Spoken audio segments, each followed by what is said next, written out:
Welcome to Rajasthan study number 1। Rajasthan study number 1 में आपका स्वागत है।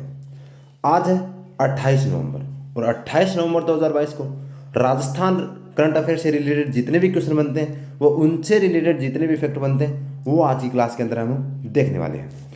देखिए क्वेश्चन कौन से हैं। राजस्थान के तीसरे संविधान पार्क का लोकार्पण है वो कहाँ पर किया गया, इस पर चर्चा करेंगे। डेफ ओलंपिक 2022 में राजस्थान का क्या प्रदर्शन रहा, कितने खिलाड़ियों ने गोल्ड मेडल व कांस्य पदक है वो लेकर आए, वो चर्चा करेंगे। राजस्थान ग्रामीण पर्यटन योजना 2022 को है वो हरी झंडी है वो गहलोत जी हमारे मुख्यमंत्री उन्होंने दिखा दी दोस्तों। तो इस पर हम चर्चा करने वाले हैं। इसकी पीडीएफ प्राप्त करने के लिए आपको राजस्थान स्टडी नंबर 1 टेलीग्राम को ज्वाइन कीजिएगा और इस आपके अपने परिवार राजस्थान स्टडी नंबर 1 पर पहली बार विजिट कर रहे हैं तो इसको सब्सक्राइब करना न भूलें ताकि आपको डेली करंट अफेयर व अपडेट आपके साथ आपको मिलता रहे दोस्तों। तो आज के सेशन को हम स्टार्ट करते हैं विदाउट टाइम वेस्ट।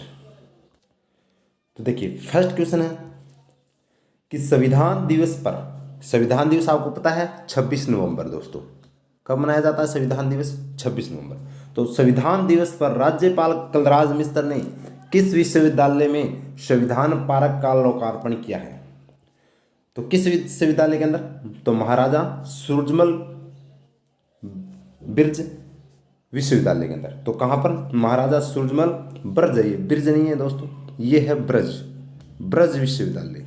तो ब्रज विश्वविद्यालय भरतपुर के अंदर है वो इसका लोकार्पण किया गया है।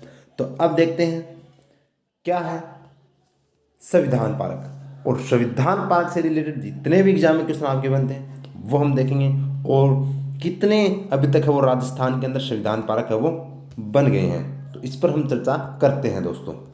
तो देखिए संविधान पार्क आपसे पूछा जाएगा संविधान पार्क क्या है, तो संविधान पार्क में संविधान के 22 भागों का उल्लेख और अनुच्छेद तथा नियमों को उकेरा जाता है। यानी कि कहने का तात्पर्य यही है कि संविधान के 22 भाग व अनुच्छेद व नियमों को है वो इसके अंदर लिखा जाता है और वही है दोस्तों संविधान पार्क।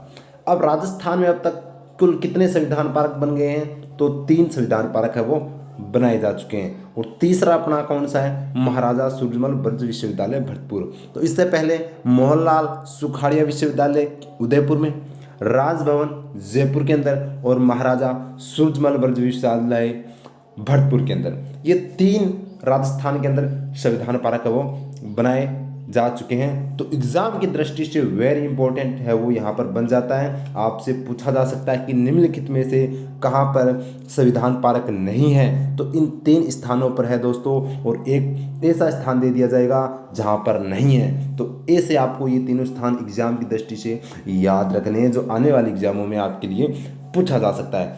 अब देखिए जो मैंने अदर जो विश्वविद्यालय दिए हैं ऑप्शन में वो देखिए जय नारायण व्यास विश्वविद्यालय, ये कहाँ पर है? जोधपुर के अंदर है। कहाँ पर है दोस्तों? जोधपुर में। ये भी आपको याद रखना है, सीधा पूछ लिया जाता है।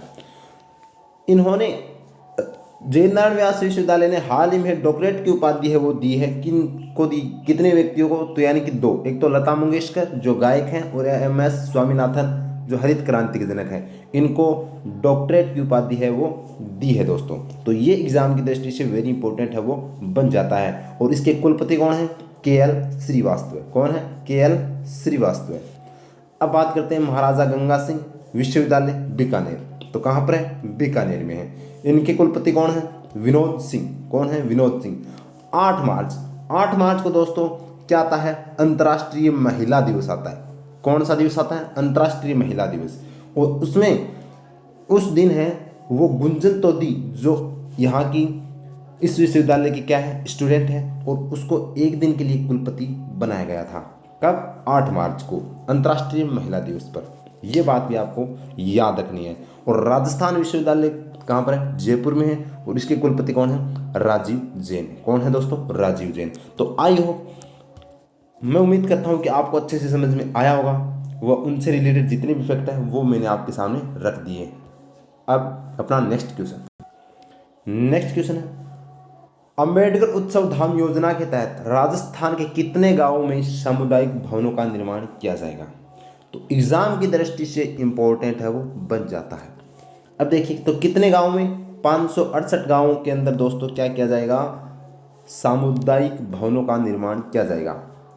ठीक है, तो आपको मैंने ये ऑप्शन दिए तो ये भी मैंने बता दिए क्या क्या है। तो 369 फीट क्या है दोस्तों, शिव की प्रतिमा है नाथ द्वारा के अंदर, जो विश्व की सबसे ऊंची प्रतिमा है।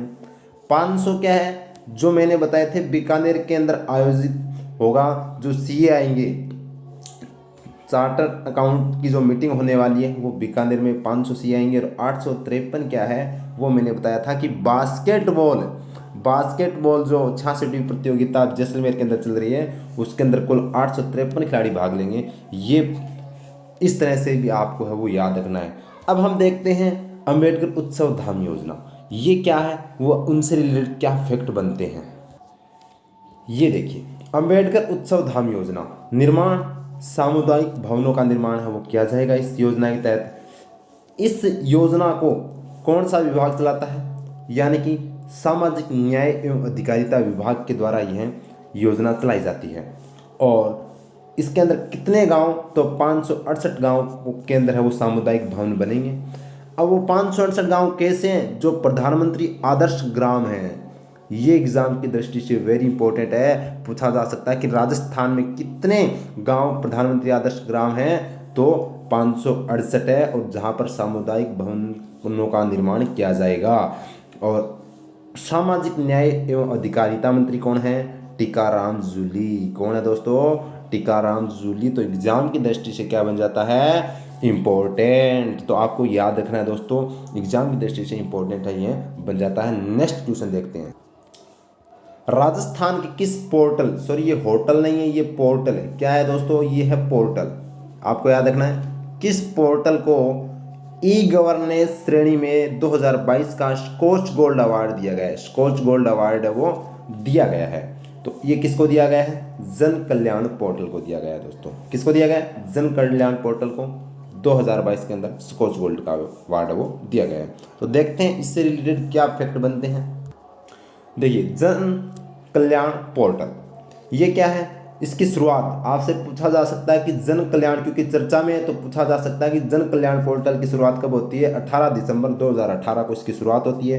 क्या कार्य है, सभी कल्याणकारी योजनाओं को आमजन तक पहुंचाना है वो इसका कार्य है दोस्तों। जितनी भी आपने राजस्थान के अंदर जो भी योजना है वो आपको जन कल्याण पोर्टल पर मिल जाएंगी दोस्तों।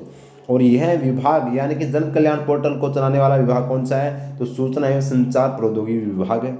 और ये कौन सा संस्करण, तो 75वां संस्करण। यानी कि आपको पता है कि आज़ादी का अमृत महोत्सव 75वां चल रहा है, तो यानी कि 75वां संस्करण था स्कॉच गोल्ड का, ठीक है, अवार्ड का।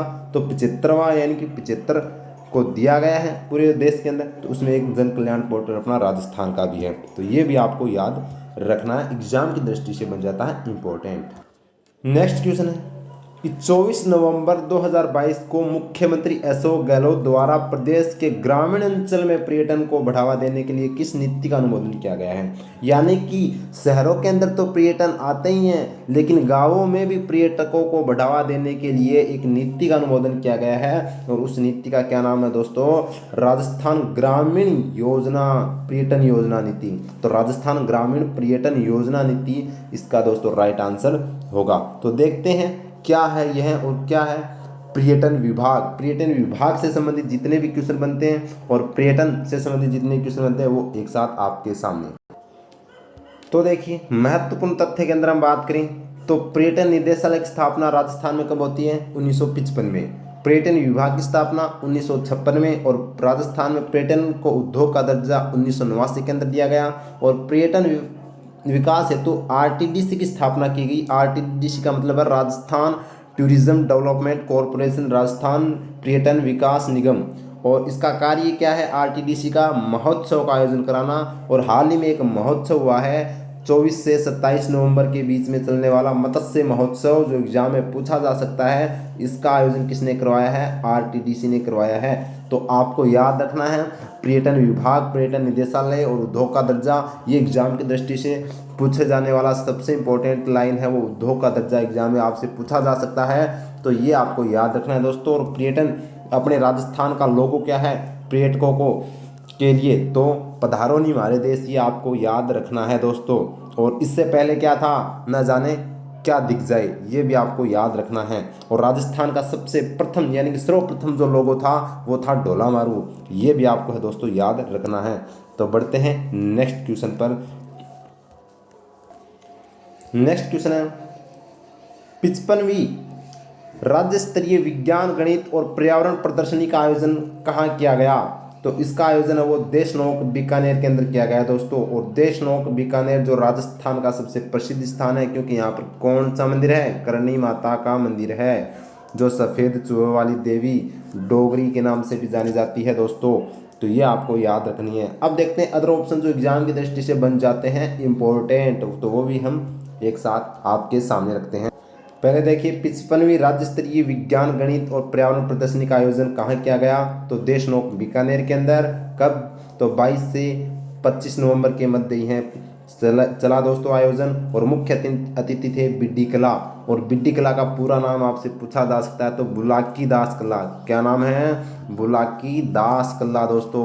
और ये वर्तमान में क्या हैं? तो ये वर्तमान में अपने राजस्थान के शिक्षा मंत्री हैं दोस्तों। क्या हैं? शिक्षा मंत्री राजस्थान के हैं। तो ये भी आपको याद रखना है। और यह कौन सा संस्करण था? तो 55वां संस्करण था।